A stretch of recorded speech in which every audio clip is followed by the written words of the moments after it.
Let's talk about what might just be the biggest, most enduring question humanity has ever asked. Now, we're not going to solve it today. People have been wrestling with this for thousands of years. But what we are going to do is take a tour of the most powerful arguments on all sides. Think of it as a toolkit for understanding this massive, profound conversation. This isn't some abstract little puzzle. The answer, or even the search for an answer, has built and destroyed empires. It's inspired some of the world's most incredible art, and it shapes the daily lives of billions of people.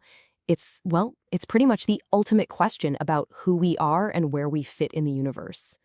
So just to be super clear, my goal here isn't to convince you of anything. Not at all. Think of this as an intellectual road trip, where we visit the biggest, most famous arguments that thinkers have built over the centuries. Our goal here is clarity, not conversion. Ready to jump in? Let's do it. Okay, so here's our game plan. We're going to start by looking outward, at the massive universe itself. Then we're going to turn inward and look at our own moral compass.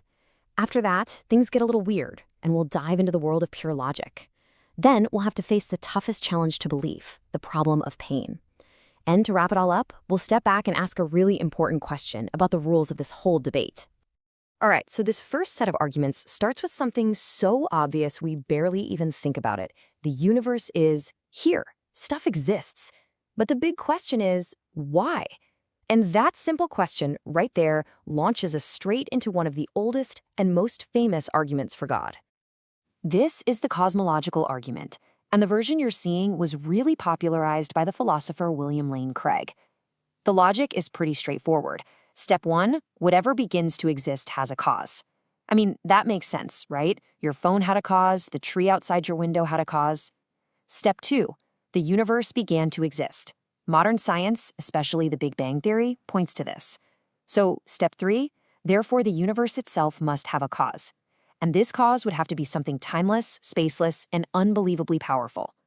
But hold on, because right away we hit a huge roadblock put up by thinkers like Bertrand Russell and David Hume. They attack the whole thing at its foundation, at that very first step. They ask, why does that rule, everything needs a cause, have to apply to the universe itself? Maybe, just maybe, the universe is the one exception, the one thing that just is, no explanation needed, a brute fact. So, a similar but slightly different idea is the argument from design. The philosopher William Paley came up with this really famous analogy to explain it. Imagine you're walking on a beach and you find a watch. You'd look at all its tiny gears and springs working together and you'd immediately know someone made it. It wasn't just created by the waves.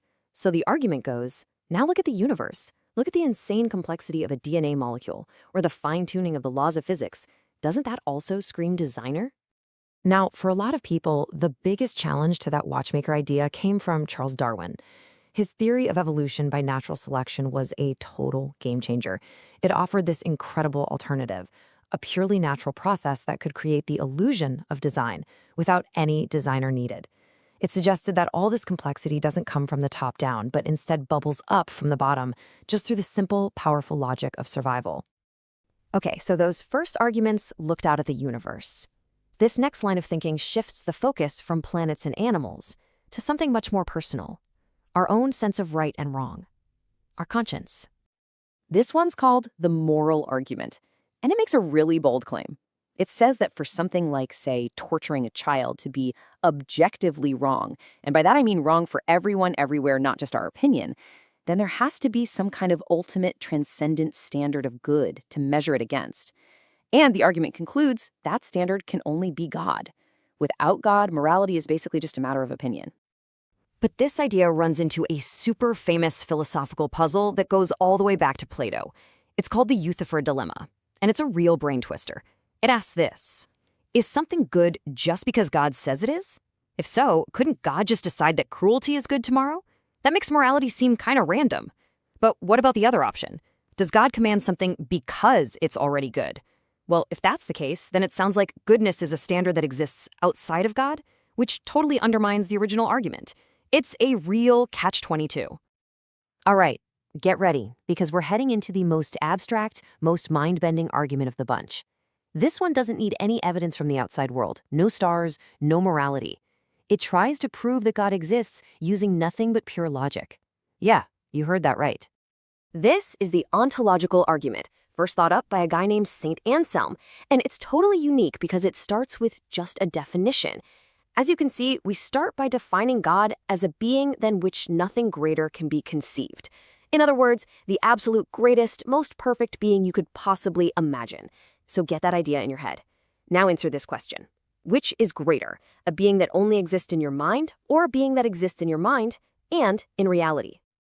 Well, Anselm's logic was, obviously, a real being is greater. So if God is the greatest conceivable being, then he must exist in reality. To exist only in the mind would be a limitation.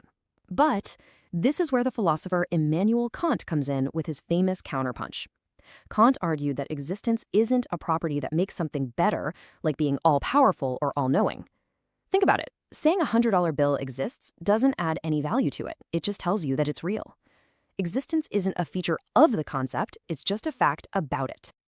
Now, to make Kant's point a little easier to grasp, we can look at a parody from one of Anselm's own contemporaries, a monk named Ganulo. He said, "Hey, if this logic works for God, I can use it for anything. Imagine a perfect island, the greatest, most amazing island you can possibly think of. Following Anselm's logic, that island must exist in reality because a real, perfect island is greater than an imaginary one. And since that's obviously absurd, Ganulo said there must be a flaw in the original argument." Okay, now we need to shift gears pretty dramatically. We've been looking at arguments for God's existence.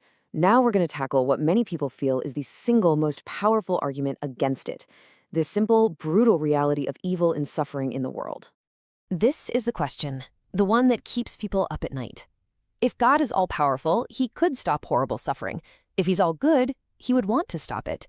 And if he's all-knowing, he knows it's happening. So why doesn't he?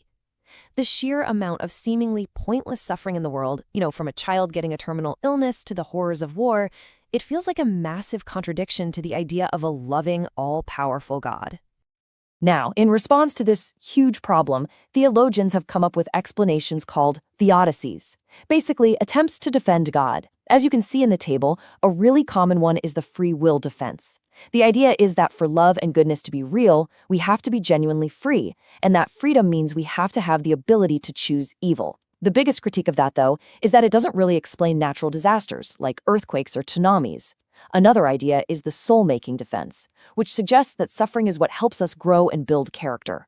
But critics push back hard on that, asking, is this level of soul-crushing, gratuitous pain really necessary for that? All right, for our last section, we're going to zoom out a bit. We're not going to look at a specific argument for or against God, but instead at the rules of the debate itself. The big question is, who has to provide the proof?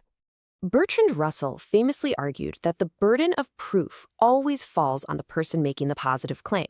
And he used this funny analogy of a celestial teapot. He said, imagine I told you there's a tiny little teapot orbiting the sun, way out between Earth and Mars, just too small for our telescopes to see. It wouldn't be your job to prove me wrong. It would be my job to prove I'm right. In the same way, he argued, it's up to the person who claims God exists to provide the evidence, not the other way around. But of course, there's a counter-argument to that. Some thinkers push back and say that a purely scientific, materialist worldview is also a kind of faith position. They'd argue it requires blind faith, that the physical world is all there is, and that our human reason is the ultimate tool to figure everything out. So from this viewpoint, saying there is no God is just as big of a claim as saying there is a God, and both of them need some justification. And that really brings us right to the core of it all, doesn't it? We've looked at arguments from the cosmos, from our own conscience, from pure cold logic. We've grappled with the terrible problem of suffering, and we've even debated the rules of the debate. So it leaves us with this final question you see here. What kind of question is this really? Is God's existence a scientific hypothesis that's just waiting for the right evidence? Is it a logical puzzle we can solve with our minds? Or, in the end, will it always be in the realm of faith, a personal leap that goes beyond anything we can ever truly prove or disprove? The debate, as they say, continues.